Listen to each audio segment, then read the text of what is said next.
Olá, pessoal. Bem-vindos à nossa aula 1 da disciplina de História do Direito. Na semana anterior, nós utilizamos esse momento da gravação do vídeo para fazer uma apresentação da professora, né, que vos fala. E esta semana começamos agora o nosso conteúdo propriamente dito. Nosso primeiro assunto é a relação entre história e direito. Antes da gente começar o conteúdo propriamente dito, eu vou deixar aqui algumas breves explicações para vocês, tá certo? Vou apresentar para vocês, gente, muito rapidamente, o nosso cronograma de disciplina. Algumas pessoas me perguntaram, né, sobre como que vão ser os trabalhos, as provas, onde que eu envio, quais são os dias que essas atividades serão realizadas. E aí, pessoal, é bem importante que vocês acessem todos esses documentos, né, que estão à disposição de vocês aqui na plataforma Unileão Digital, nesse mesmo espaço em que vocês acessam os vídeos das disciplinas. No vídeo da semana passada, ele estava acompanhado deste documento. Quem ainda não abriu, abra imediatamente, porque é através desse cronograma de disciplinas, pessoal, que vocês vão poder acompanhar tudo o que vai acontecer na nossa disciplina, desde o primeiro dia de aula até o último dia de aula em julho. Já está tudo programado. Por exemplo, na nossa aula de hoje, dia 12 de março, qual é o conteúdo? Relação entre história e direito. O que você vai precisar fazer? Você tem aqui a leitura de 2 materiais. O capítulo 1 do livro de História do Direito, do Rui Figueiredo Marcos, que está na biblioteca virtual, e um artigo de um blog jurídico que eu já deixo o link aqui para vocês. Será que tem alguma atividade valendo nota? Então, aqui mesmo você percebe que não tem. O que você vai precisar fazer é assistir essa videoaula, né, que você já está vendo, e participar do fórum, né? Toda aula eu deixo um fórum aberto. A participação de vocês é livre, né? Aqueles que tiverem dúvidas, que queiram que eu faça mais algum comentário, deixa lá no fórum, e aí eu respondo, né, dentro do período antes da nossa próxima aula. Na aula da semana que vem, gente, dia 19 de março, nós já temos uma primeira atividade pontuada. Então, onde que você vai fazer a atividade? No Unileão Digital, já está aqui explicadinho, né, qual é a atividade, é responder um questionário sobre o conteúdo ministrado. E aí, na própria aula da semana que vem, eu já deixo assim, um link. Poste aqui a sua atividade. E aí, você só precisa clicar nesse link e fazer o envio do material. Então, isso vai acontecer, gente, todas as semanas, esse planejamento. Dia 26 de março, que eu já estou ansiosa, é o nosso encontro ao vivo, para que a gente possa debater, conversar, tirar dúvidas, né? Esse encontro ao vivo acontece uma vez ao mês. Então, é muito importante que vocês participem. A gente sabe que não vale frequência, não vale nota, mas vale troca de conhecimentos, vale troca também de uma relação mais próxima entre nós, tá certo? E aí vocês, não vou ler, né, para não enfadá-los, mas vocês têm aqui, gente, todo o planejamento de atividade, qual vai ser o dia de prova, por onde é que é para estudar, como que faz as atividades. Então, aqueles que ainda não tinham dedicado um tempinho para ver esse material, eu peço que o façam o quanto antes, para que ninguém se sinta perdido, para que ninguém perca prazo, para que ninguém tenha dúvidas. De toda forma, reforço aqui para vocês que, caso haja alguma dúvida, mesmo tendo lido o cronograma, e fique confuso, confusa com relação a alguma atividade da disciplina, não tenha nenhum receio em entrar em contato comigo. O meu número do WhatsApp está disponível no Unileão Digital, justamente para ser utilizado. Então, é só mandar uma mensagem, né, de segunda a sexta, das 8 às 18, que eu respondo para vocês. Tenho a maior satisfação em tirar dúvidas. O que realmente não pode acontecer, porque eu vou encarar como desculpa esfarrapada, é alguém, depois que já passou o trabalho, a prova, a atividade, ou seja lá o que for, dizer: eu não sabia, eu não tinha como saber, eu não sabia que era assim. Isso não cola, tá bom, pessoal? Porque vocês tanto têm o cronograma com toda a previsão do semestre, como vocês têm também a possibilidade de entrar em contato comigo para tirar qualquer dúvida, beleza? Então, dito isso, vamos começar aqui a nossa conversa de hoje, né? Para que a gente possa estudar, né, os conteúdos que estão aí previstos para o nosso semestre, é preciso, antes de tudo, gente, que nós compreendamos por que nós estamos estudando a história, por que nós estamos trabalhando com história no curso de Direito. Então, quando você terminar essa videoaula, quando você terminar esta semana, né, que você tiver assistido esse material e lido as recomendações aí que eu deixei para vocês, eu quero que você se faça 2 perguntas para a gente ver se os objetivos de aprendizagem dessa semana foram alcançados. A primeira pergunta é: você entendeu a relação entre a história e o direito? E a segunda pergunta é: você compreendeu por que a história é fundamental para a formação de juristas no nosso país? Então, se com segurança você consegue responder essas 2 perguntas a partir das leituras indicadas e dessa videoaula, você fica tranquilo que você cumpriu os objetivos de aprendizagem dessa semana. Pois muito bem, pessoal. Talvez alguns de nós estejam pensando assim, né? Por que eu estou estudando história no ensino superior, dentro da graduação em Direito, se eu já estudo história desde o ensino fundamental 1, 2, ensino médio, né? Eu conheço os fatos históricos, eu tenho compreensão da narrativa histórica do mundo ocidental, especificamente do Brasil. Qual é a necessidade de nós trabalharmos isso dentro do ensino superior em Direito? E aí, gente, uma primeira resposta para isso é que vocês lembrem que o direito, ele é um fenômeno histórico e social. Não existe neutralidade quando a gente trabalha com o direito. O direito, ele é sempre político, pedagógico e ideológico. O direito, ele não é livre de intenções. Cada legislação, cada política pública, cada princípio, cada jurisprudência que é construída no nosso país ou em qualquer outro, é fruto de uma disputa entre poderes que acabam se sobressaindo dentro do aparato jurídico da nossa sociedade. Ou seja, o que eu quero dizer com isso é o que os romanos já nos ensinavam desde o período, né, do Justiniano, ubi societas ibi ius. Onde está a sociedade, lá está o direito. Ou, né, uma outra frase, um outro brocardo latino muito comum, é o de que o direito é produto e reflexo da vida social. Por exemplo, até os anos 90 do século XX, nós não falávamos em direito do consumidor, mas nós já vivenciávamos relações de consumo nos anos 50, nos anos 30, nos anos 20. O comércio é tão antigo quanto a própria história da humanidade.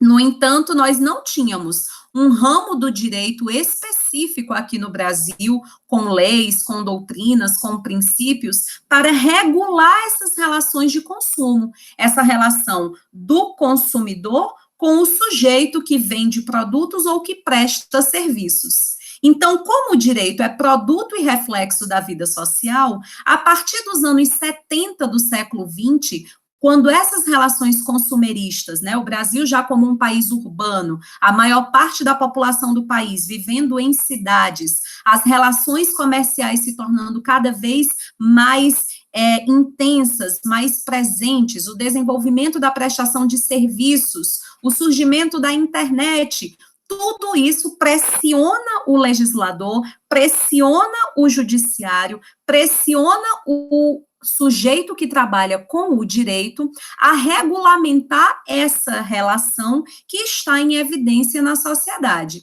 E aí a gente tem a produção de um código, e a partir dessa produção desse código, nós temos o desenvolvimento de doutrinas, de princípios, e formamos então ali um novo ramo do direito. Na contemporaneidade, nós falamos bastante sobre o direito digital. Uma das coisas que mais está em moda atualmente de se discutir no direito é a questão das startups, da advocacia 4.0, do uso da tecnologia, de softwares para a produção do direito, para a utilização das normas jurídicas. Vocês acreditam que, no início do século XX, faria sentido em nós pensarmos nessa realidade do direito digital? Será que o primeiro Código Criminal brasileiro, ele iria prever crimes que ocorrem na internet? É óbvio que não, pela razão histórica de que não existia internet naquele contexto social. Então, o direito, ele é o fruto das nossas relações sociais, da forma como a sociedade se organiza. O direito existe para resolver problemas. Vocês devem estar conversando bastante sobre isso com a professora Josiane em Introdução ao Estudo do Direito. Se a nossa sociedade fosse profundamente ética, se nós estivéssemos lá no Jardim do Éden, se Adão e Eva não tivessem comido desse fruto proibido, estava tudo certo, não tinha para que existir direito. As relações humanas, elas seriam perfeitas, mas elas não são perfeitas, elas são repletas de conflitos. Nós somos sujeitos do conflito, né? O Freud fala muito bem sobre isso lá na sua clássica obra O Mal-Estar da Civilização. Então, qual é o grande mal-estar da civilização? Por que vivemos em conflito? Porque nós temos conflitos com nós mesmos, nós não somos pessoas bem resolvidas, né? O ser humano é o sujeito da carência, está sempre nos faltando alguma coisa. Ai, meu sonho é fazer direito. Quando eu entrar na faculdade, vai estar tudo certo. Você entra na faculdade, ai, tudo que eu quero é terminar o curso de direito, eu não aguento mais, eu estou muito cansada, eu preciso entrar logo no mercado de trabalho. Estou numa ótima vaga de trabalho. Eu não aguento mais, só trabalho, só estudo, eu preciso ter um espaço de lazer, de relações afetivas, e por aí vai. Nós estaremos sempre criando novas necessidades, porque nós somos sujeitos da carência, da ausência. Muitas dessas carências e ausências nós não conseguimos solucioná-las, e às vezes nem percebemos que estamos em crise, em conflito com a gente mesmo.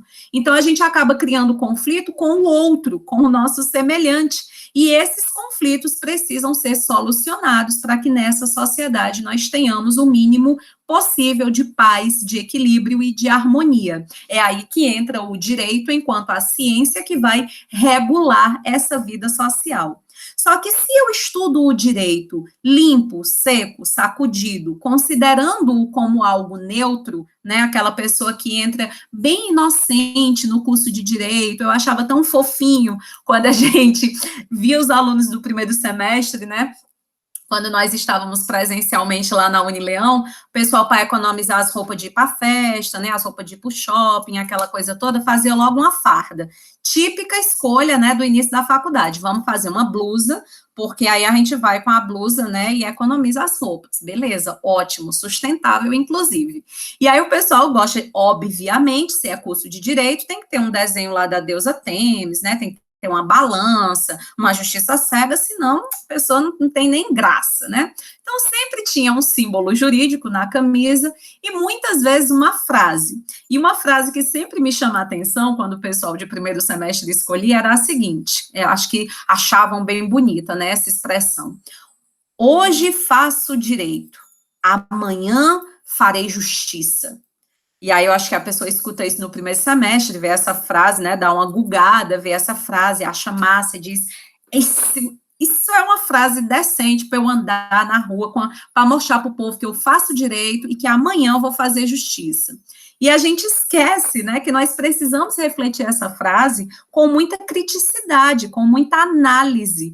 Por quê? Que tipo de justiça você vai fazer? A que justiça você está se referindo? Você está falando de justiça distributiva? Você está falando de justiça com as próprias mãos?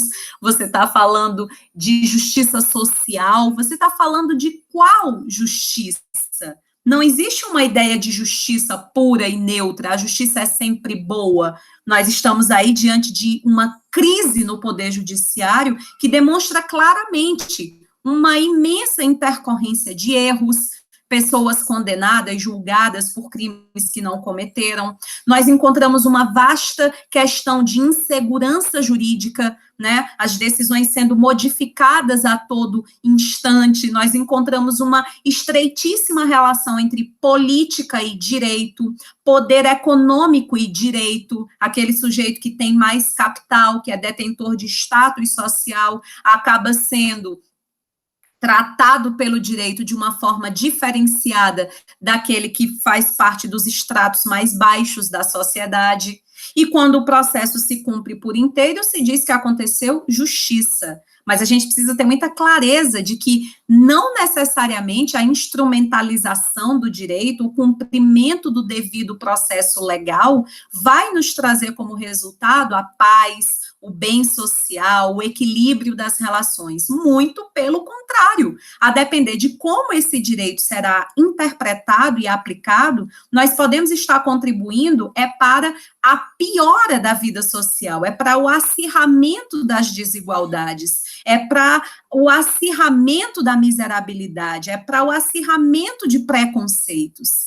Portanto, pessoal, o direito precisa ser investigado e estudado como fenômeno histórico e social. Só interpreta bem o direito, vocês vão pagar daqui a 3 semestres a disciplina de hermenêutica jurídica, que é fundamental no curso, porque ela vai te ensinar regras, princípios, valores sobre como deve ser realizada a interpretação das normas jurídicas, e você irá perceber que uma interpretação meramente técnica, linear, gramatical, ela não é suficiente para que nós consigamos a aplicação das normas para uma tentativa de corrigir as distorções da vida social. E aí, para que eu tenha condição de fazer essa análise crítica, reflexiva, densa, é necessário que eu estude o contexto histórico. Lê do engano daquele que acha que a história é o estudo do passado, história é falar do que já passou. Não é isso. Quando nós estudamos história, nós compreendemos o nosso passado, nós temos melhor condição de fazer escolhas no nosso presente, e nós conseguimos prospectar o futuro.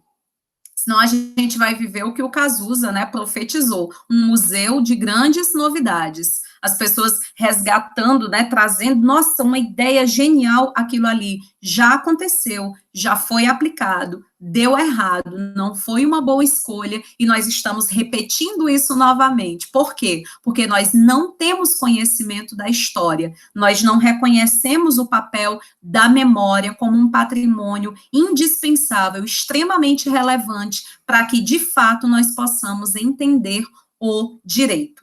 Então, uma primeira questão sobre a importância do estudo da história é o combate à alienação, né? Achar que toda lei é boa, se existe um código, é um código novo, então necessariamente isso vai trazer uma paz social, uma melhor garantia de igualdade, de liberdade. Isto é falso, porque o direito, ele é profundamente ideológico. Então, nós precisamos nos perguntar: quem está por trás da elaboração dessa lei? Quais são os sujeitos? Quais são os fenômenos políticos e econômicos que estão influenciando a existência da norma? Se não, gente, de um exemplo muito claro, né, muito evidente disso, é quando a gente olha para o direito no período do nazismo e do fascismo na Europa. Quem sustentou o nazismo? Quem financiou, quem permitiu que todas aquelas atrocidades cometidas contra judeus, negros, ciganos, homossexuais, acontecessem de forma legítima? O direito, né? Como que eu fazia para uma pessoa que tinha uma residência, era o proprietário, tinha todos aqueles bens ali, bens de família, como que eu fazia para expulsar aquele sujeito daquela casa com todos os bens pelo fato dele ser judeu? Através de lei. Um Estado de caráter nazista vai produzir normas que o ajudem a findar o seu projeto de poder. Então, nós precisamos ter muito cuidado ao nós avaliarmos o contexto histórico, para que a gente possa perceber se os caminhos que o direito ele está seguindo são, de fato, caminhos que possam levar para o benefício da população, ou se o direito está sendo instrumentalizado como instrumento de opressão, de ganho de preconceitos e de piora dessa vida em sociedade. Então, estudar história e direito numa relação intrínseca, numa relação indissociável, nos faz perceber que o direito não é neutro, o direito é fruto de uma sociedade em determinada época, em determinado tempo, em determinado lugar.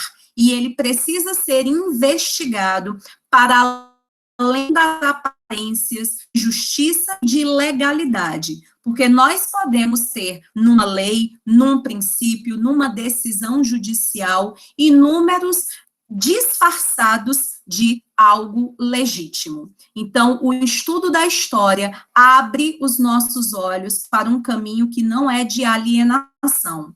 Eu reconheço que o direito tem um papel pedagógico, ou seja, quando eu tenho um código penal que me diz é proibido matar, e se você matar alguém, outro ser humano, você poderá ser punido com uma pena de até 30 anos. Então, o direito está lhe ensinando. Cada lei, cada decisão judicial, cada princípio, o princípio da proteção do meio ambiente.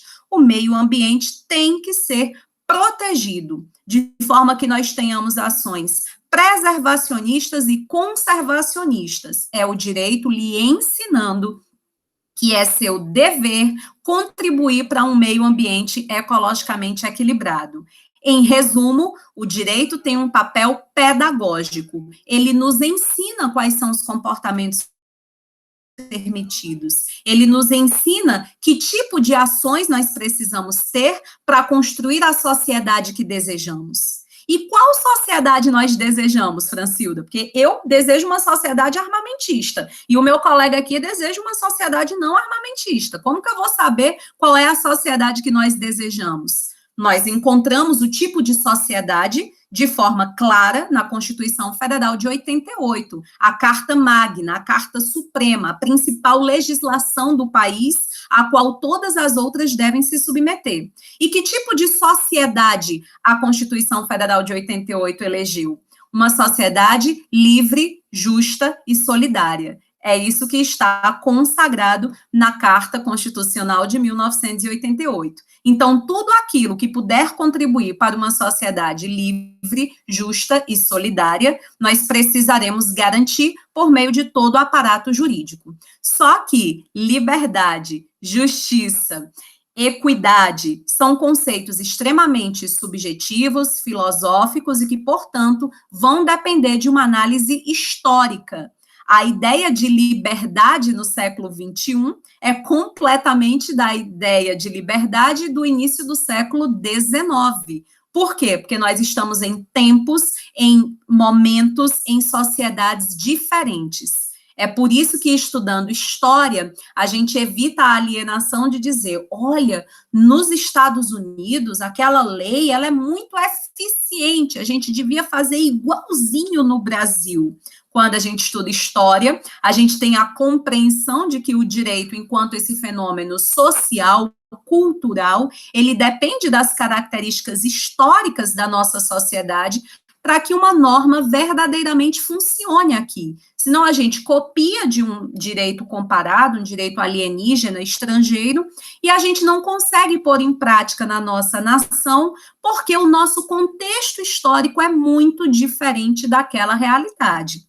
Com isso, nós não estamos afirmando que nós não podemos nos inspirar em legislação estrangeira. É óbvio que não. Nós, inclusive, devemos fazer isso, né? Seguir as boas práticas, mas com o cuidado de respeitar o contexto histórico e a cultura em que nós estamos inseridos.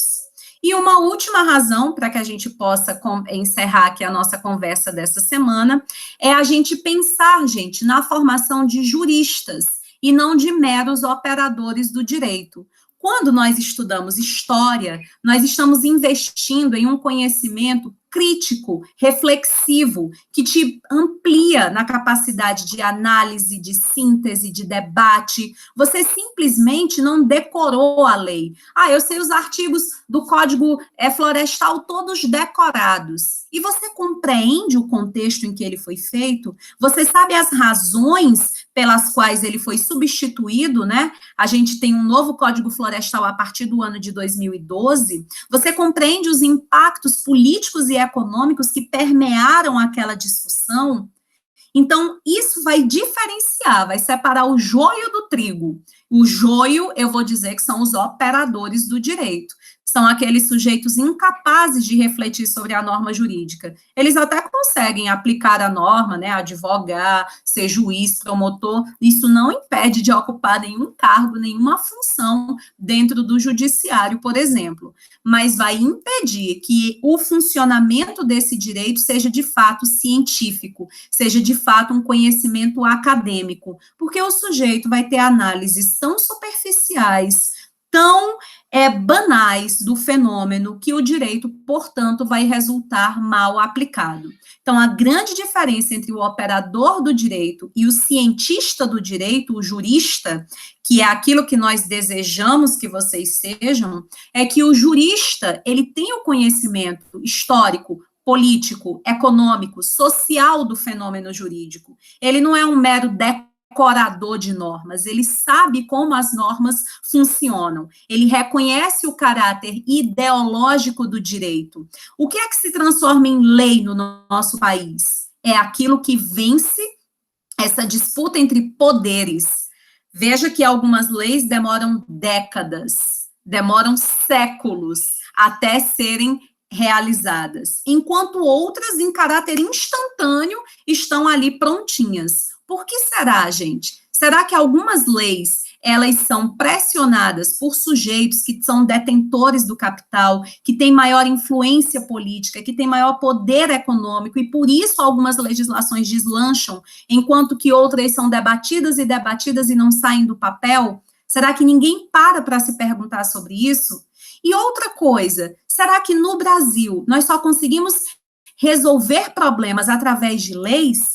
Nós somos um dos países que mais edita lei no mundo e que, por outro lado, mais tem problemas, mais sofre com corrupção, mais sofre com problemas de ordem política. Então, será que a simples edição de lei resolve problemas? Quando a gente estuda história, a gente percebe que, obviamente, não, porque existe todo um contexto, né, para justificar o fato de uma lei ser eficiente, eficaz ou não. Então, o direito, ele é ideológico, o direito é poder.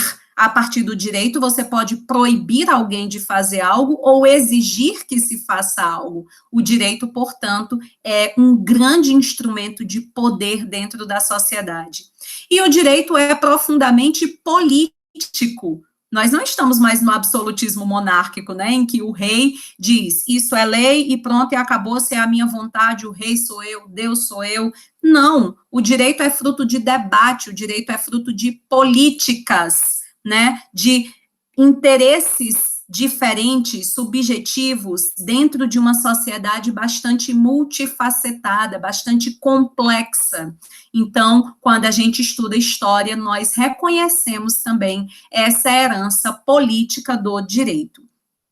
Bom, a partir de agora, vocês vão realizar as leituras. Eu não gosto de deixar vídeos muito longos, porque eu acho que a gente vai cansando diante dessa tela, né? A aula gravada é muito diferente do momento ao vivo, porque no momento ao vivo a gente para, a gente conversa, debate, você me responde, eu faço um comentário. Aqui não, fica muito essa coisa, né? Somente eu aqui falando. Então, para não cansá-los, para que vocês também tenham tempo de fazer as leituras, os vídeos vão ter aí uma duração no máximo de 40, 50 minutos, eu sempre gosto de fazer menos do que isso, e aí nem tudo que a gente precisa saber na disciplina é dito aqui pela professora. Vamos investir também no nosso protagonismo, na nossa autonomia, e vamos ler o material.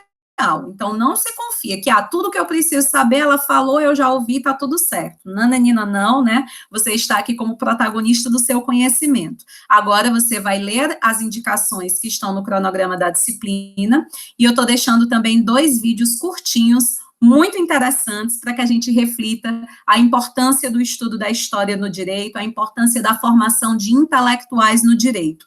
Não deixem de ler esse texto do Lênio Streck, que é muito interessante, né? Ele faz uma grande crítica à forma como nós estudamos direito no país, quando é só decorando, é só para passar no concurso, sem de fato tratá-lo como ciência, né? Os prejuízos que isso causa para toda a sociedade. Então, façam as leituras, Deixem aí os comentários de vocês, as dúvidas, enfim, aquilo que vocês desejarem para a gente conversar através do Unileão Digital. E até a semana que vem, se Deus quiser. Tudo de bom, gente.